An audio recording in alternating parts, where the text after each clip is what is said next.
February 12, 1997. Beijing.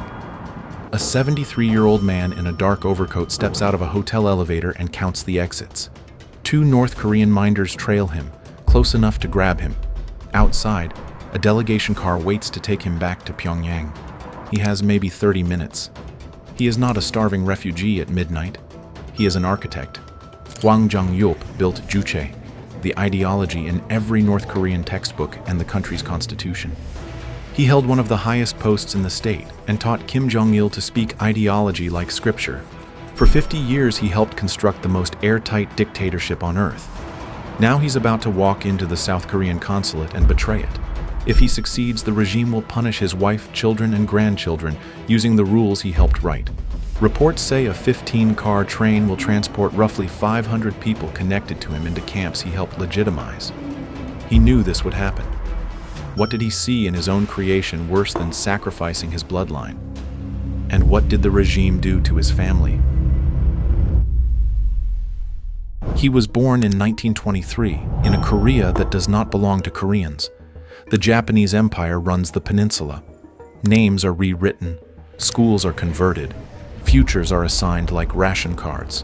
If you want to understand why self-reliance will later become a holy word, start here, with a boy watching his country get treated like borrowed property. He studies. He is sharp, ambitious, restless. In 1942, he travels to Tokyo and enrolls at Chuo University's law program, learning how an empire writes rules and calls it order. Then Japan loses the war. The map cracks. Korea splits in half like a coin snapped between 2 fists. In the north, the Soviets backed a guerrilla fighter with charisma and a talent for being the last man standing, Kim Il-sung. Hwang joined the Workers' Party in 1946, at 23. The timing is surgical, the party is young, the country newborn, and the men who can speak Marxist jargon with confidence become kings without crowns.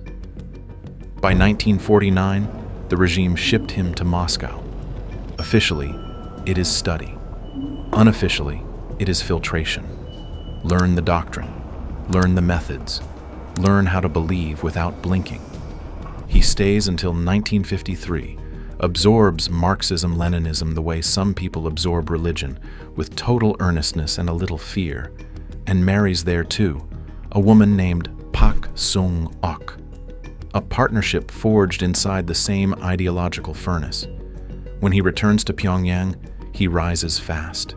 Philosophy lecturer, department head, then president of Kim Il-sung University. In North Korea, a university president is not a dean. He is a gatekeeper of reality. And Hwang's job is not just to teach students. It is to teach the state how to speak, because guns can seize a country, but only stories can keep it. In the late 1950s, Hwang finds something useful in a 1955 speech where Kim Il-sung uses the word Juche and frames Korea as the subject of its own revolution. It is not yet a system. It is a seed. Hwang waters the seed. He takes a loose feeling, self-reliance, national dignity, independence from foreign control, and turns it into a doctrine with edges, definitions, hierarchies, ritual phrases that fit on banners and inside skulls, politics, independence, economy, self-sufficiency, military self-defense. It sounds clean, almost noble. And if you are a small nation wedged between the Soviet Union, China, and the United States, Juche feels like standing up straight for the first time. But here is the design flaw, and it is fatal. Juche says, the people are masters, yet the people cannot interpret Juche for themselves. Someone must explain it, someone must embody it, someone must be the living dictionary. In North Korea, that someone is always one man. So Hwang builds a theory where the leader becomes the brain and the nation becomes the body. One organism, one thought, one command. Elegant metaphor, horrifying consequences. Questioning the leader becomes questioning the nation itself. Disagreeing becomes an infection. Doubt becomes treason. And if treason is an infection, then collective punishment is medicine. He is not naive. He is an intellectual. But intellectuals carry their own blind spot. They believe they are steering the horse when they are only decorating the saddle. By 1972, Hwang held the top legislature title. He smiles at foreign delegations. He signs laws that do not matter because the real law is loyalty. And somewhere in the audience, a younger man watches him with the patience of a prince, Kim Jong-il. They meet first as professor and student. Kim Jong-il is not yet dear leader. He is a pale young man taking notes like they are weapons, listening less for meaning than for leverage. Hwang teaches him Marx, Lenin, dialectics, big words that in Pyongyang function like incantations. And every so often, the student steers the lesson back to a single point: the leader. Not the party. Not the masses. The leader. Kim Il-sung is aging. Succession is coming, and in a dynasty, succession is not policy. It is survival. Hwang helps build the idea that makes inheritance possible. The leader's authority is absolute. The revolution is hereditary, and history itself bends to the family line. The cage was almost complete. Then in 1994, Kim Il-sung died. The father disappears. The son inherits. And the philosopher who built the system is about to learn the rule every creator eventually learns. Once the machine works, it stops needing your permission. So what happens when the student inherits a cage designed for the father and decides to lock the architect inside it? And how long before the architect realizes he is no longer a builder but an inmate? Kim Jong-il is not his father.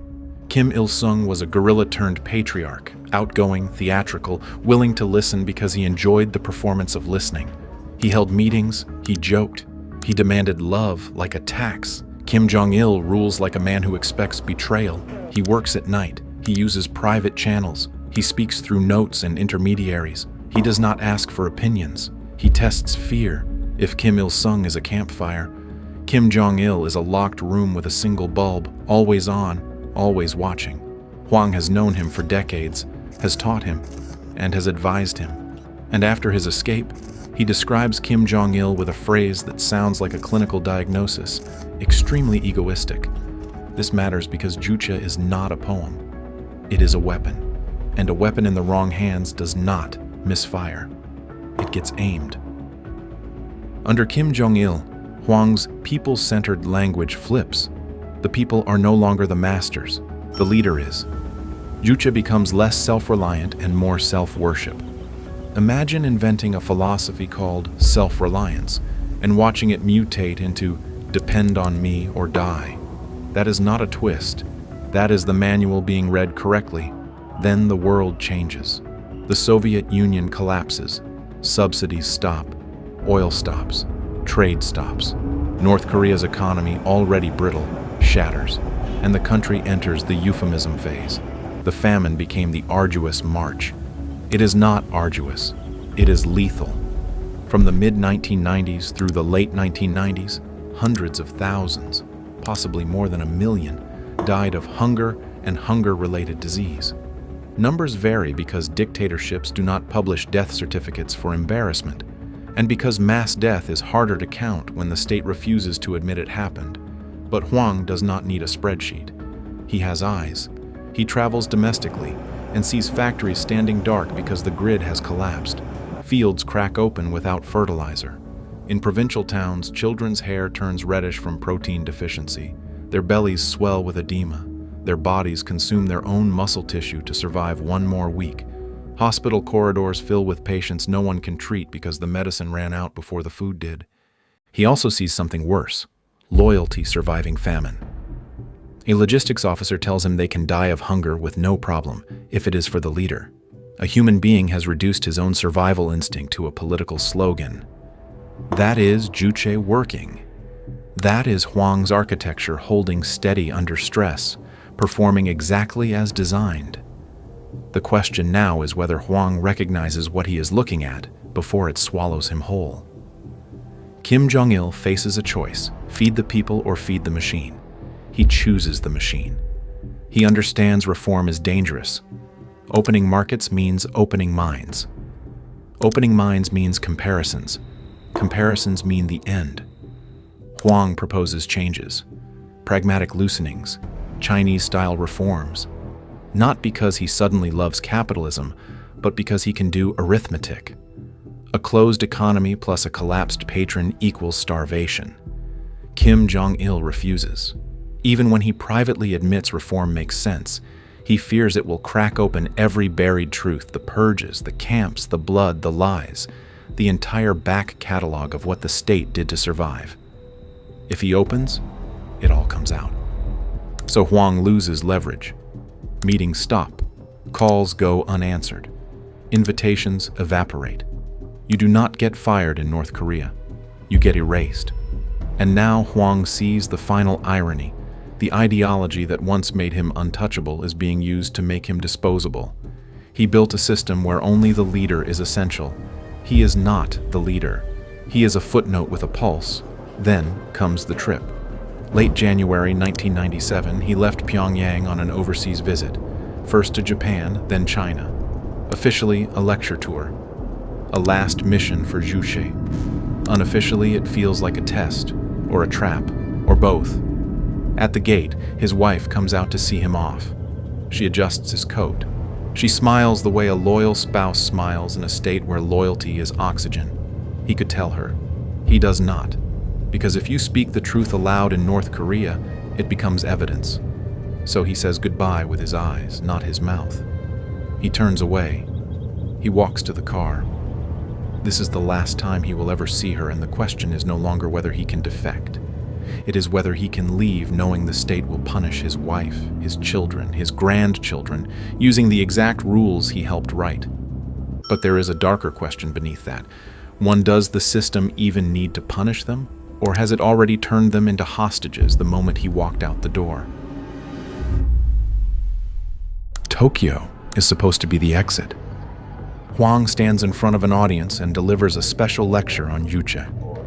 Picture the surrealism. The man planning to flee a prison is giving a lecture about why the prison works. His words flow smoothly, meticulously explaining ideology, while every glance over the crowd calculates risk. Each nod, each polite smile from the audience becomes a puzzle piece in his mental map of watchers and potential threats. The lecture is both a performance and reconnaissance, a stage for theory and a rehearsal for freedom. On the outside, he looks calm. On the inside, he is watching the watchers. In Japan, networks loyal to Pyongyang keep him boxed. At lunch on February 5th, observers notice he looks tired and distracted, like a man solving a math problem while someone taps a knife on the table. He does not run in Tokyo. He boards the next flight to Beijing. On February 12th, he and his aide, Kim Dok-hong, peel away from the delegation on the pretext of a shopping trip. The excuse is deliberately boring. Boring is safe. They hail a car. Somewhere in the back seat, the philosopher runs the last calculation of his life, not will I get caught, but who will die when I don't. By late morning, they reach the South Korean consular section. No leap over a wall, no shootout, no chase across rooftops, just a door. He walks in, sits down, and handwrites a statement. It opens with a line that reads like confession and warning fused together, that people will judge him mad for abandoning everything, and that sometimes he feels mad himself. If you have ever wondered what defection looks like, it looks like a man with perfect posture staring at paper, because paper is the only thing in the room that is not armed. Each word he writes carries the weight of decades, of teachings, of loyalty twisted into betrayal. The ink on the page seems to tether him to the past, even as he steps into the unknown. Then the standoff explodes. North Korea calls it kidnapping. China seals the compound with a security cordon that grows tighter by the hour. Armed police ring the building. Diplomatic cables fly between Beijing, Seoul, and Pyongyang. South Korea raises military alert levels. North Korean officials try to force their way into the consulate, as the rumor spreads that the highest-ranking defector in the regime's history is sitting behind those walls. Hwang is now trapped on a tiny piece of South Korean soil inside China, surrounded by Chinese guns, with North Korean fury building like pressure in a boiler. 3 governments are arguing over one old man, and none of them can afford to blink first. For 34 days, he stayed there. He sleeps under fluorescent lights. He eats whatever appears. He listens for footsteps because footsteps mean decisions. The man who once wrote the script for national obedience is now waiting, helpless, for other governments to decide whether he lives or dies. Time stretches strangely. Minutes feel like hours, and hours like days. Each sound, each distant conversation becomes a potential sign of movement, of danger, or of salvation. In this small space, diplomacy, fear, and history converge around a single human being. North Korea threatens countermeasures. In their vocabulary, that can mean artillery, it can mean raids, it can mean a bullet delivered years later in a different country by a different face. Kim Jong-il sends a message over state radio that cowards should leave if they want to. It sounds dismissive. It is not. It is a signal. To Hwang, it says your life is forfeit. To every official watching at home, it says do not try it. China needs a resolution that does not humiliate anyone, because humiliating North Korea is how you get a missile test as a tantrum. So Beijing engineers a detour. Hwang does not go straight to Seoul. He is routed to the Philippines, kept there for 33 days, a holding pattern for a man who has already jumped. Finally, in April 1997, 67 days after he stepped through that door, he boarded a plane to South Korea. Fighter jets escorted in, as though he were a head of state. In one sense, he is. He is carrying the closest thing to a user manual for the North Korean regime that the outside world has ever held. If this story is gripping you, drop a like and subscribe, because what happens next is where the escape turns into horror. How does a dictatorship punish a traitor it cannot reach? And what happens when the punishment proves the traitor was right all along? North Korea punishes betrayal the way it punishes disease by burning the whole village. The doctrine is guilt by association, enforced across generations. Grandparents, parents, children, sometimes neighbors, colleagues, students, anyone close enough to have shared a classroom or a surname. The logic is relentless, leaving no space for mercy, no room for innocence. Even fleeting connections to the accused can turn ordinary lives into chains, ensuring that fear permeates every household. Hwang knows this because he helped legitimize the kind of system where the state can call that cruelty necessary. Now he watches, from the outside, as the machine applies its rules to his own name. Within months, accounts emerged of mass arrests tied to his defection. Family members, disciples, associates, people who once sat in his lectures, people who only shared a hallway. One report puts the number at around 500. One detail sticks like a splinter to transport them all. The state assembles a train 15 carriages long. Somewhere on that train, a child begging his grandfather for a piece of candy is loaded aboard. The punishing logic is mechanical. The system teaches everyone a lesson it never has to repeat. Do not be related to a person who thinks. Human rights investigations cite eyewitness testimony that Hwang's family was transported by train to detention facilities, swallowed into the hidden geography of camps and management centers, where names are replaced by numbers. It is not cinematic. It is bureaucratic horror. A list, a knock, a truck, a station platform. Every step is procedural, methodical, and chillingly calm, as if the machinery of punishment itself requires no passion, only precision. Remember the doctrine that treated doubt like infection? This is the medicine. The creator watches it applied to his own bloodline. Reports say his wife, Pak Sung-ok, dies soon after by suicide according to multiple accounts. One of his daughters dies under murky circumstances as well. Different sources disagree on how. That is what this regime does. It kills people, and then kills the clarity. In Seoul, Hwang expects to become a weapon. He becomes a protected exhibit. He lives under constant guard at a government-provided safe house.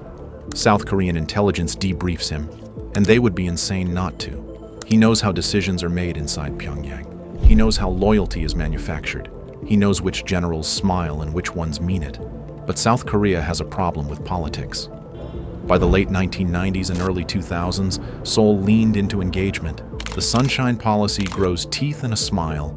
Dialogue, aid, summits, a belief, sometimes sincere, sometimes strategic, that you can soften a regime by hugging it long enough.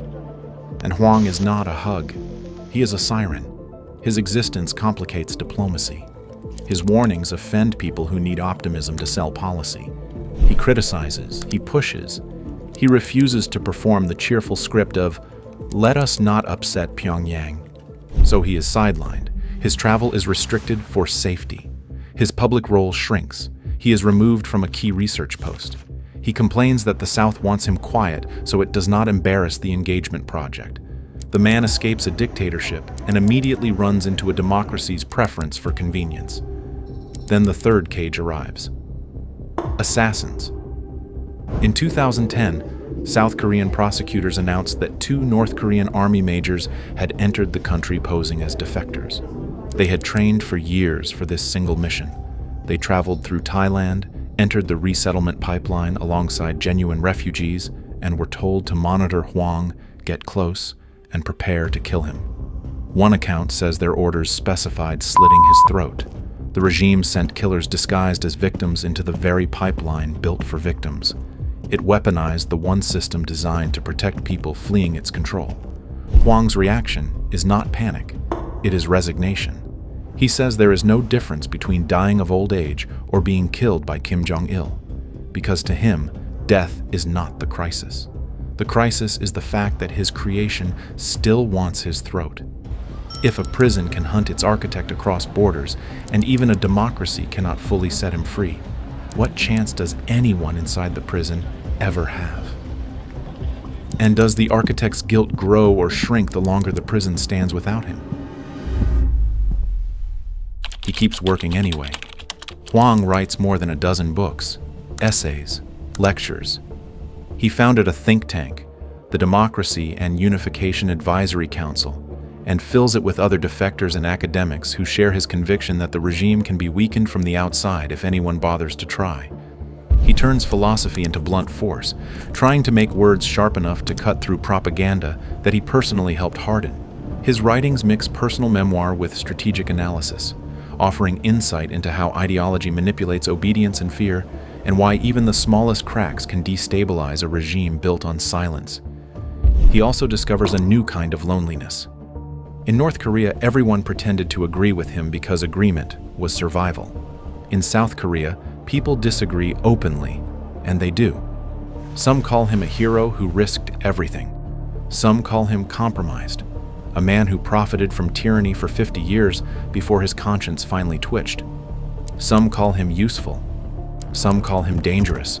The press swings between reverence and suspicion depending on the political season. He faces the paradox of freedom. Speech is abundant, but trust is scarce. And you, following this story, are forced into the uncomfortable seat. How much sympathy does the architect of a prison deserve when he finally wants out? The honest answer is that you do not get to decide cleanly. That is why this story sticks. In 2003, after years of seclusion, he made a controversial trip to the United States. He speaks on Capitol Hill. He meets officials. Cameras follow him because the idea of the man who tutored Kim Jong-il showing up in Washington is too strange not to film. He tells anyone who will listen that the regime is fragile in ways it hides, that fear is real, but so is the quiet knowledge inside Pyongyang that the emperor is human. No one pulls the lever. Governments file his warnings under interesting. Think tanks clap politely. Policy rolls on.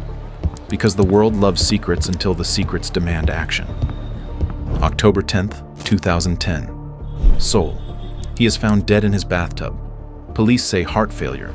No poison. No forced entry. No cinematic showdown. Just the banal ending of an old body at 87. And on the same day, because history has a cruel sense of rhythm, North Korea stages a massive military parade for the Workers' Party anniversary. Kim Jong-il stands on the reviewing platform. A younger man, Kim Jong-un, appears beside him. The dynasty continues. The ideology continues.